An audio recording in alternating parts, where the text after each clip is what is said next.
નમસ્કાર, doctor Meena Trivedi, Ayurveda consultant, Porbandar. હમણાં આપણે ઔષધીય પ્રયોગ વિશે જોઈએ છીએ. અત્યારે આપણે જે ઔષધિઓ જોઈએ છીએ એ બધી આયુર્વેદમાં મુખ્યત્વે વપરાયેલી ઔષધિઓ છે. આજે એક અનાજ આપણે જોશું, એનું નામ છે જવ.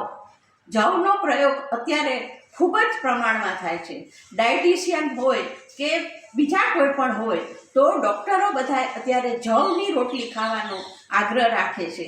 અત્યારે માર્કેટની અંદર કે મોલમાં કે બીજી બધી દુકાનોમાં પણ જવનો લોટ અત્યારે મળે છે અને ઘઉંની રોટલીના બદલે જવની રોટલી ખાવાનો આપણે આગ્રહ રાખવામાં આવે છે. તો એનાથી વજનની અંદર પણ ફેરફાર થાય છે, એટલે ઓછું થાય છે.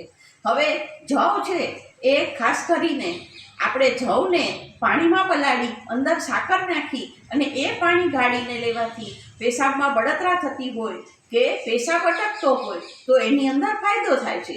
અત્યારે આપણે બધી જગ્યાએ બાર્લી વોટર જે મળે છે એ જવનું જ પાણી છે.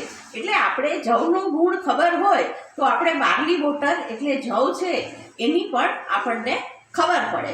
વધારામાં શેકેલા જે જવ હોય એનો લોટ કરી અને એને છાશમાં નાખી અને જવખાર સાથે લેવાથી આપણને ઝાડાની અંદર પેટમાં બળતરા થતી હોય વગેરે રોગોની અંદર આપણને રક્તપિત્ત હોય બધાની અંદર આપણને ફાયદો થાય છે.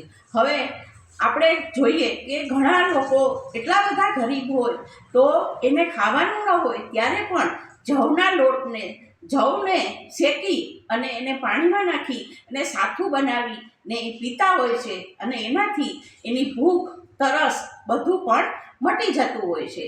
તો આ બધા આપણે નાના મોટા જવના પ્રયોગ છે.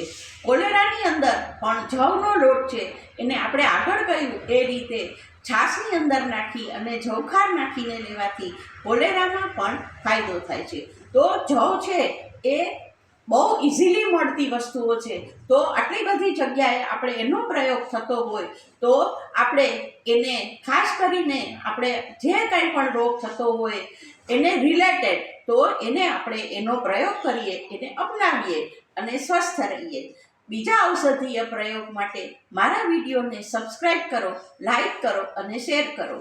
અને તમને કોઈ પણ તકલીફ હોય તો મારા કોન્ટેક્ટ નંબર નીચે આપેલા છે, એના પર મારો કોન્ટેક્ટ કરી શકો છો. ધન્યવાદ.